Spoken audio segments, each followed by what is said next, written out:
How are you? No, really. I want to know how you are today. Are you okay? Today, we're going to talk about protecting your well being while working online. Join me for Strategy Talks. I'm ready.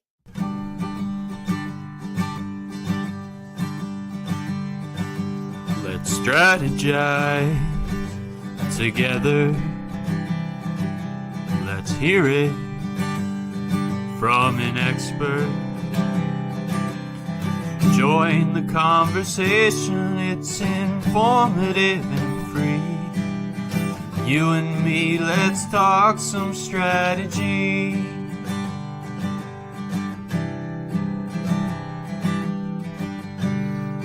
Now here's your host, Doreen Morin-van.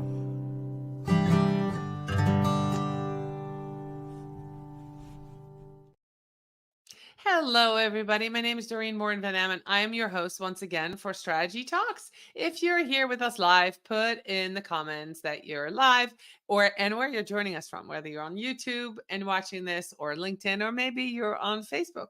We also want to welcome those who watch Strategy Talks as a replay. Put hashtag replay in the comments so my guests and myself can see that you are listening to our conversation. Last but not least, I want to welcome those who listen to Strategy Talks as a podcast. So without much further ado, today's guest is Robbie Schneider. Hi, Robbie. How are you? Hi, just fine, Doreen. Thanks for having me on. Yeah, I'm so excited. We're going to talk about protecting your well-being while working online. And while we were in the green room, we were just chatting about your experience around seeing the eclipse. You're in Indianapolis. And so I would love to start the conversation to talk about that because you explained that you were in nature and it was incredible. And I think that's a great place to start when we talk about our being online.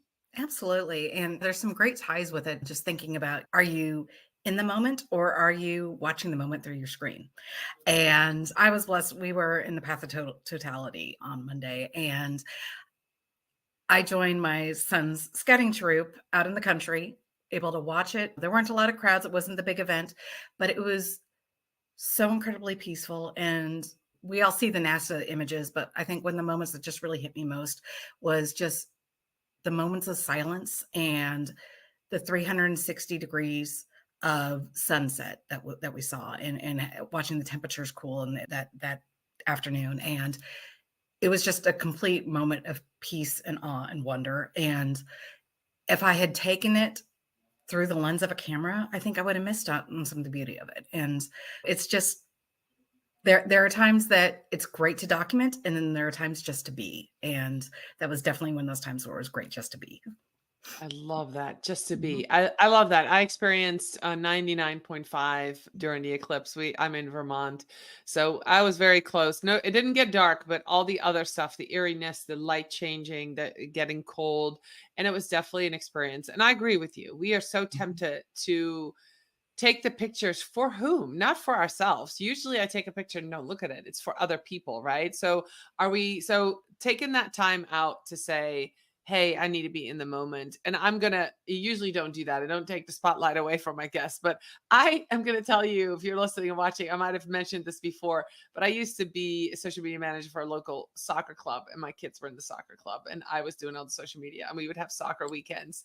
And on Monday morning would come, and I'm like, shoot, I'm texting on my friend going, I didn't take a single picture because I'm on social media all the Mhm. time.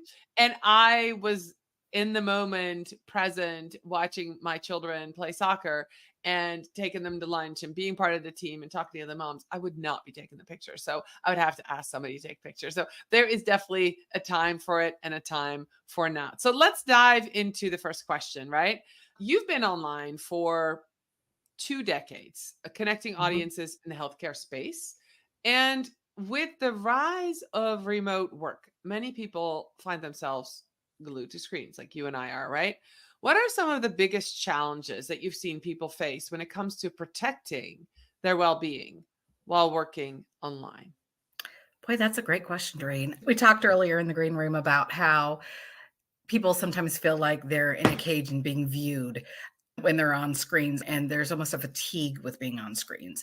One of the simplest things that I do is I do screen free Fridays for the most part. And we If we have calls, it's without the Zoom video on there, and it takes some of the pressure off.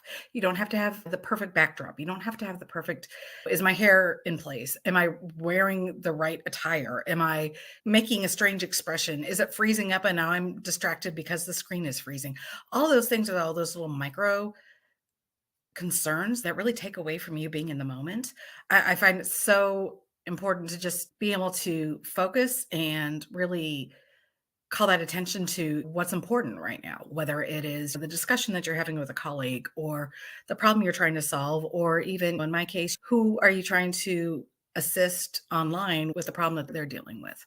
Yeah, I agree. I agree. Yeah, I do. I love that you do No Screens Friday. I have my work week.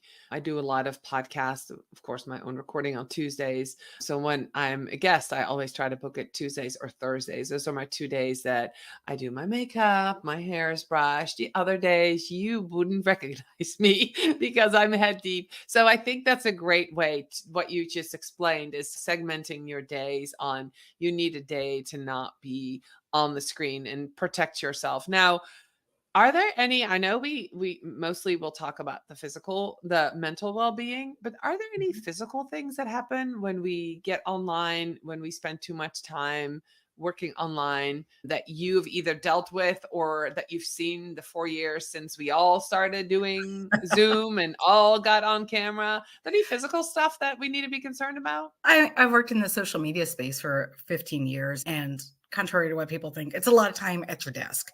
And I think in my line of work, it's a lot more time at your desk than you think that you would be using, because you're on crisis calls, you're on management, you're dealing with things after hours because social media never sleeps. So it's a lot of sedentary behaviors, which is really hard to overcome. So it's something that you really have to be really conscious about. It's getting up and having walking meetings, which now that we're into spring, I can start enjoying that a lot more, where you're having those conversations on the phone while you're out and about. It's things like feeding and giving yourself the nutrition you need to be your sharpest. Are you sleeping well at night? Are you turning off your phone? And I know we'll probably get into this a little more later, but one of the things that I learned really early on in the pandemic, working in a healthcare system and in social media spaces, my phone never stopped. And I was getting contacts from VPs and media relations and other folks. And then people are reaching out saying, "Hey, you work for hospital stuff."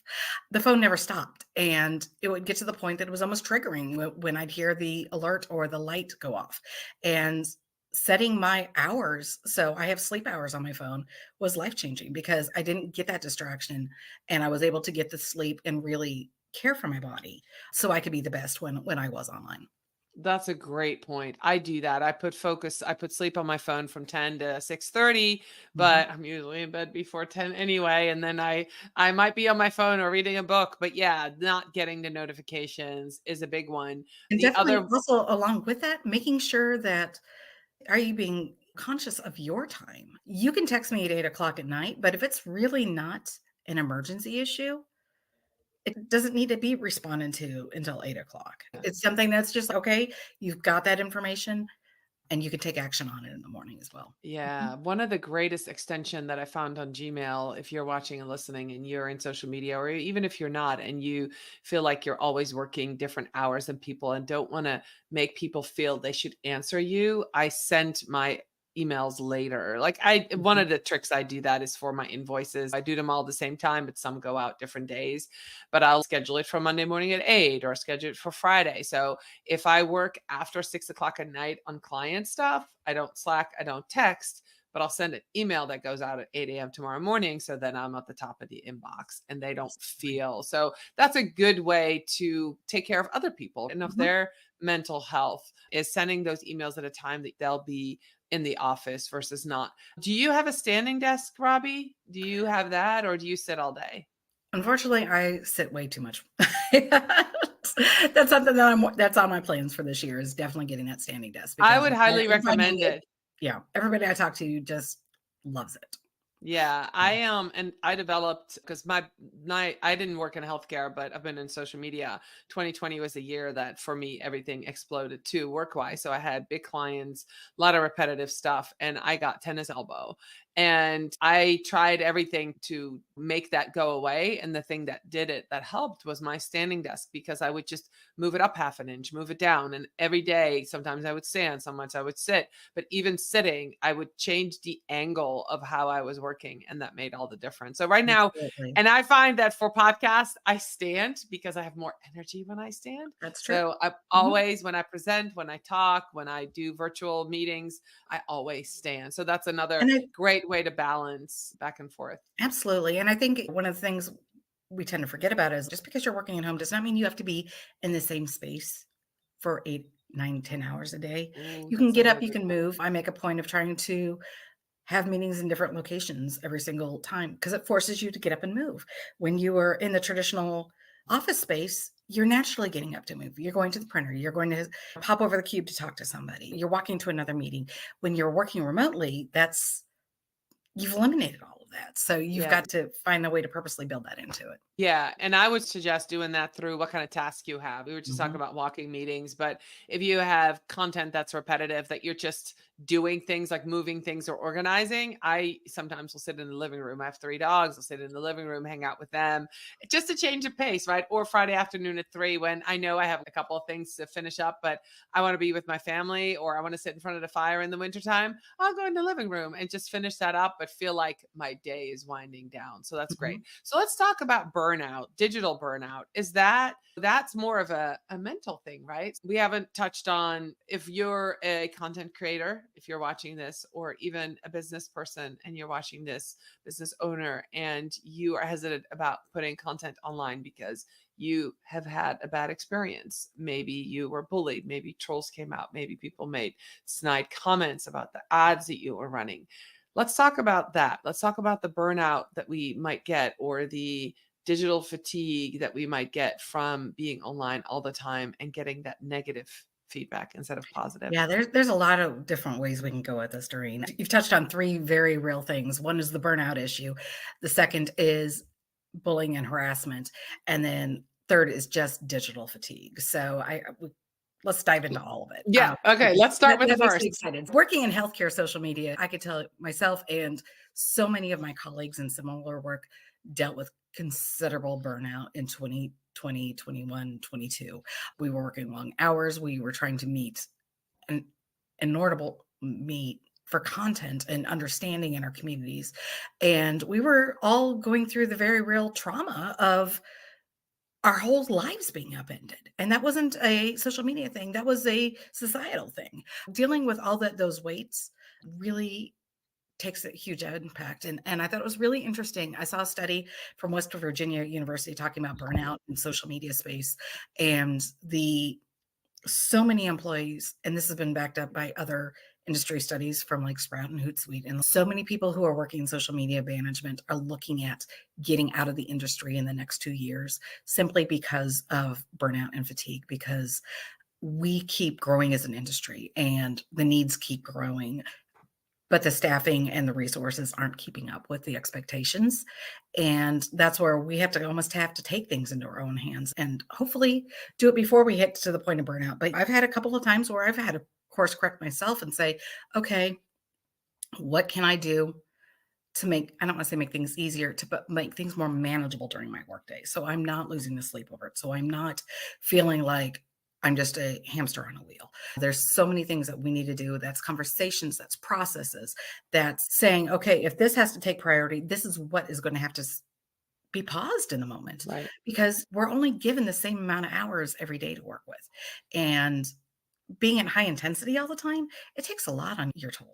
That's really important to note about burnout. So one of the things that has helped for me is when I'm really busy, I always not elevate, self evaluate what it is that makes me so busy, right? So am I Mhm. doing busy things? Have I taken on more that I can do? Is it a new client or is it a project that I said yes to? So if it's a project I said yes to and there's a start date and an end date, I usually am okay because I know I might have to work late 3 nights a week for 2 weeks, but then there's an end in sight and I'll take the Mhm. whole weekend and recoup. But if it's a new client that I went in over my head, or if it's older stuff that comes at me that just regurgitate and just won't go away, then I have to do that evaluation of maybe that's not a good client to work with, or maybe I need to hire some additional help or anything like that. But yeah, it makes sense that we feel that overwhelm, and we need to make sure that we set that. During COVID, when this happened, when we were all online,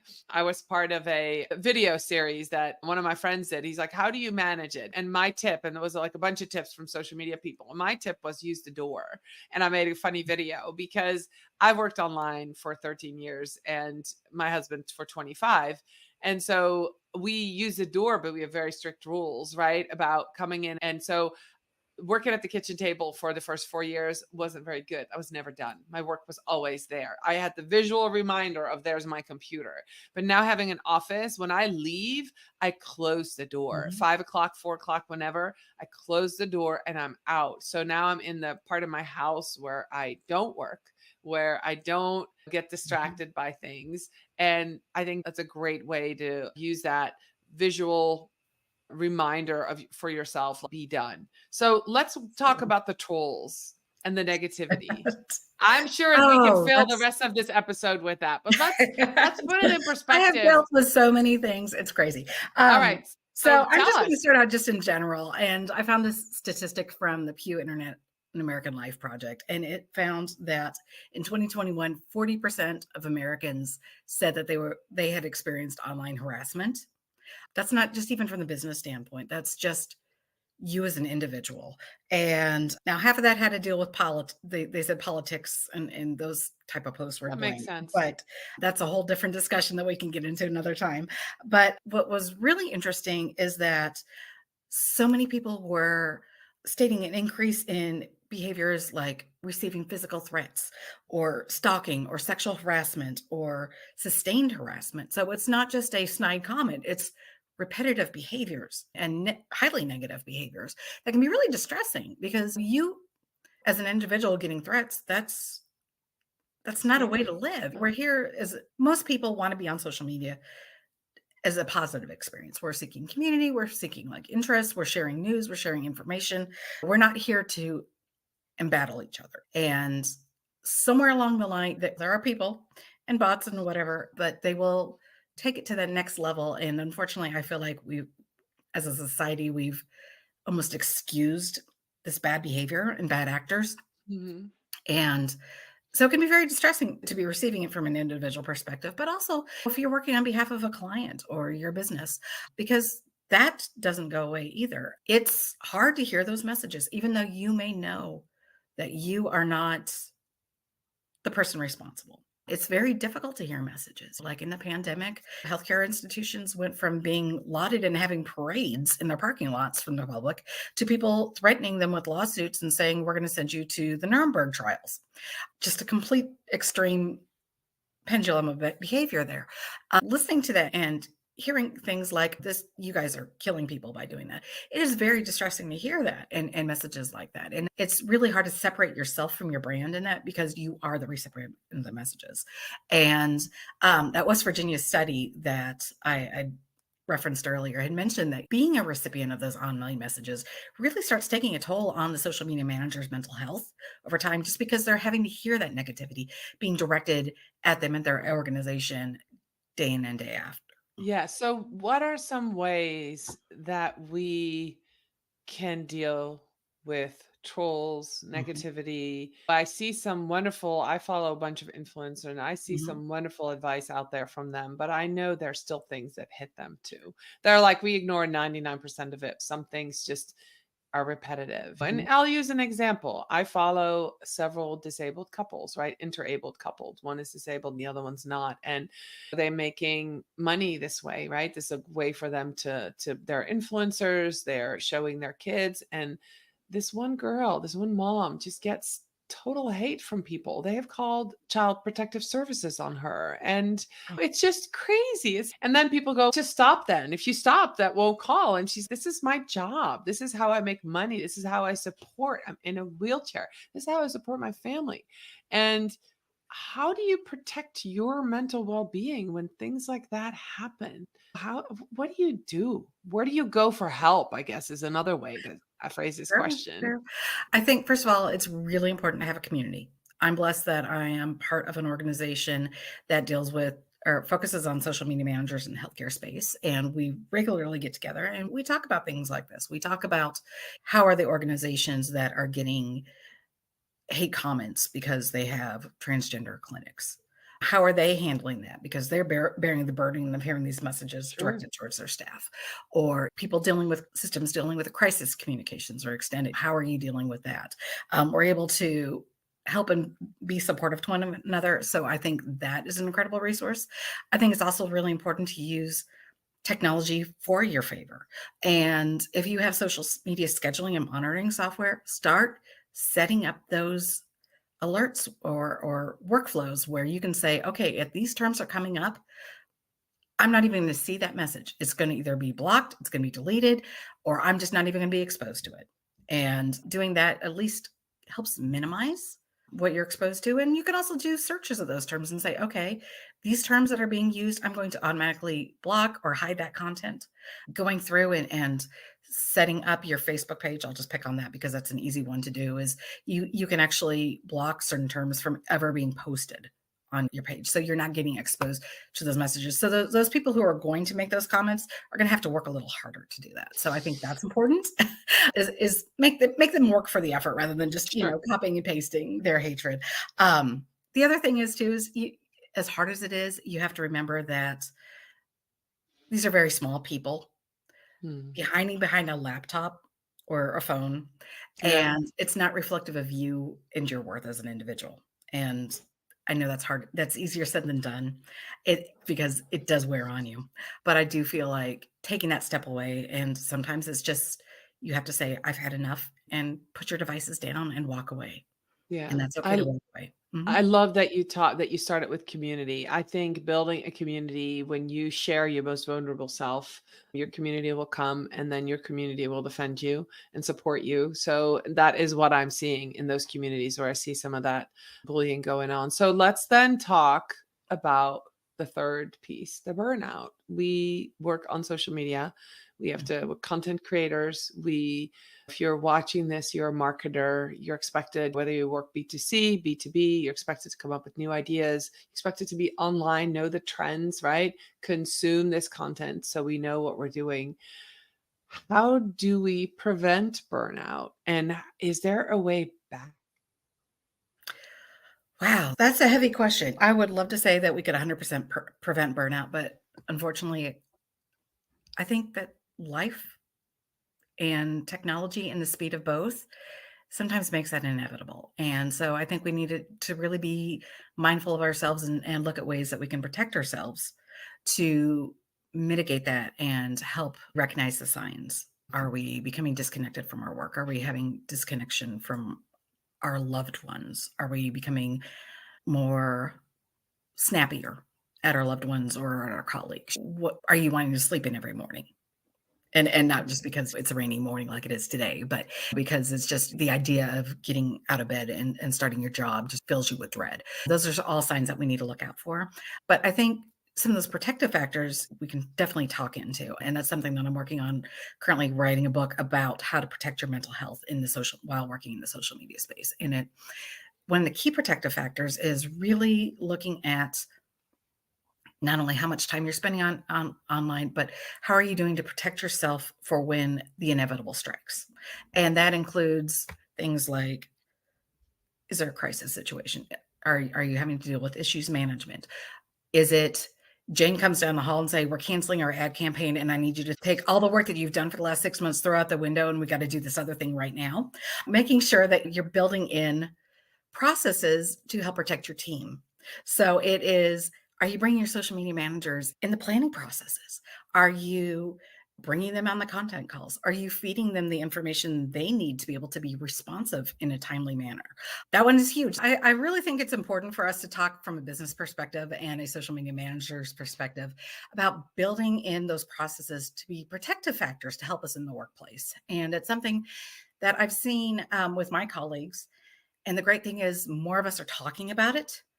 And part of this reason is what's driving me to actually write a book about that and how we can build those processes and workflows to really help support your mental health and help really support business communications across your teams. It's not just a social media manager's problem, but when your social media team is stressed and maxed out, they're not doing their best work because they're just trying to get through the day. And what you really need to do is bring them in as a strategic partner and part of that planning process, part of the operations process, part of your crisis communications team. Just strangely enough, we talked about the eclipse earlier today, and we were part of a crisis communications team for an eclipse. It's a wonderful event, isn't it? That's not a crisis. But from an operational perspective, working in a healthcare system, you're looking at operational impacts from heavy traffic, crowd control, if there is a mass casualty event, because sadly, that's the world we live in. How is a hospital going to operate at best capacity under those circumstances? And having social media team being part of those communications and part of that planning, rather than being responsive of, hey, we just need to stick this thing up here. It really helps elevate your whole organization and how they do what they do. And everybody ends up feeling more fulfilled. Yeah, I love that you brought this up. This is a great way to end this. I see a lot of, especially younger social media managers, just get tasked with doing social media. They're not given goals. They're not given the right tools. They're not given access to sales, right? Or finance or business goals. This is one of the biggest weird thing that I keep finding is I'm going, so what are your goals? They go, oh, I think the goal could be, I'm like, no. What did you talk to the C-suite? Did you Mhm. find out what the business goal is and therefore the marketing goal and therefore the social media goal, right? Because they all fall under each other. And a lot of people don't have access. And think about if you had to run a marathon, I'm a marathon runner, and you didn't know where the finish line was. How stressful would that Mhm. be? You, Absolutely. you would have to run 26.2 miles, but when you did, you weren't at the end because you don't know where it is and you could run the opposite way and did all that work for nothing. So it's the same with goals and social Absolutely. media managers. Ask those questions. If you're watching this and you're like, I'm on the verge of burnout, ask questions, ask for a meeting. What are the business goals? What are the marketing goals? So, what are our Mhm. social media goals? What are we trying to do? Because then you can work backwards.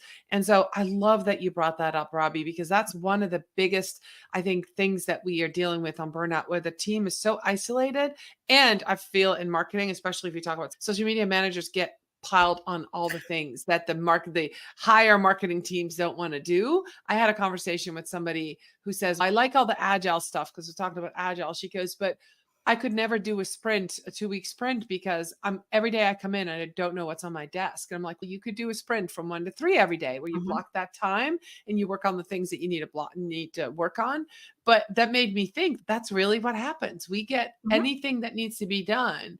It gets thrown at us and it needs to be done yesterday. So there's Absolutely. that protecting and setting the boundaries. I know that's a word that we didn't use today, but setting your boundaries for what your team can do and asking, so we're doing ABC, that means we're not doing XY. And Absolutely. so And setting it's hard that to have up. that conversation at first, but let me tell you, it gets easier with time. That's something that I'm really blessed that our team is beginning to recognize. Is okay. We're doing tremendous work with a team of 2, and we're not going to until we have that team of 3. We can't increase our capacity by 50%. Right. And setting that expectation of if we do this, we can't do this. But if you allow me to have that time and energy to do the one thing, I will do an amazing job. Right. And investing in your team members is huge.